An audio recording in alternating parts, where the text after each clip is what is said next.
మన ఫ్యూచర్‌ని, మన డిసీజెస్‌ని, ఈవెన్ మన లైఫ్‌ని మనమే రీరైట్ చేయగలిగే టెక్నాలజీ ఉంటే దట్ ఈస్ కాల్డ్ క్రిప్సర్. క్రిప్సర్ అంటే సింపుల్‌గా చెప్పాలంటే మన డీఎన్ఏలో ఉన్న రాంగ్ పార్ట్స్‌ని కట్ చేసి కరెక్ట్ పార్ట్స్‌ని రీప్లేస్ చేయటం లైక్ జెనెటిక్ సీజర్స్ అనమాట.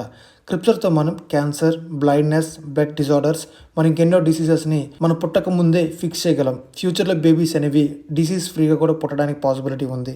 కానీ క్రిప్సర్‌లో ఒక చిన్న మిస్టేక్ జరిగినా సరే human body, mind, immune system ఏమైనా కొలాప్స్ అవ్వచ్చు.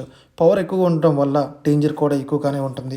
2018లో చైనాలో ఒక సైంటిస్ట్ క్రిప్సర్ యూజ్ చేసి జెన్ ఎడిటెడ్ ట్విన్స్‌ని క్రియేట్ చేశాడు. ఇది చూసి ప్రపంచం మొత్తం షాక్ అయింది. ఎందుకంటే ఇది ప్రతి సైంటిఫిక్ అండ్ ఎథికల్ రూల్‌ని బ్రేక్ చేసింది కాబట్టి. క్రిప్సర్‌తో డిసీజ్ క్యూర్ చేయొచ్చు. But designer babies, super humans, physical upgrades అని క్రియేట్ చేయడం కూడా పాసిబుల్ అవుతుంది. కాబట్టి ప్రపంచం దీన్ని చూసి భయపడుతుంది. ఎందుకంటే దీన్ని మంచిగా వాడుకునే వాళ్ళు ఉంటారు. దీన్ని చెడుగా వాడుకునే వాళ్ళు కూడా ఉంటారు.